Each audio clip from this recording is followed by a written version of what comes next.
سلام بچه امروز اومدیم که بهتون بگیم بچه چند نفر من تو یوتیوب سایت وارکوور بهتون نشون بدم.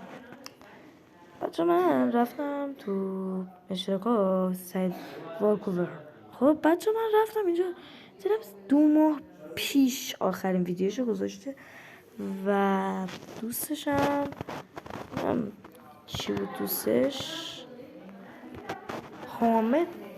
ببین بحث مرگ سعید وارکوور رو این دو نکته‌ای که من الان دارم میگم چیز میکنه. خب بچه ببین 2 تا نکته‌ای که من دارم میگم خیلی عجیبه، هم در مورد مرگ سعید هم در مورد اصلا نمردن سعیده. یه روز ادیتورش اومده زده که سعید نمرده و گفته الکی و فلان و ایناست. سعید یه چند روزیه میخواد مثلا نره تو گوشی و دانشگاه داره و فلان اینا خیلی ها.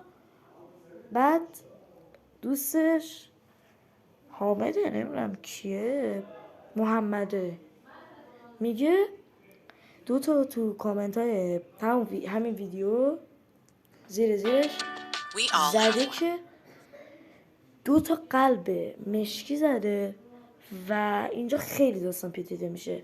حالا من خبری شد بهتون حتما میگم. تا ویدیوی بعد خدا نگهدار، لایک هم یادتون نره.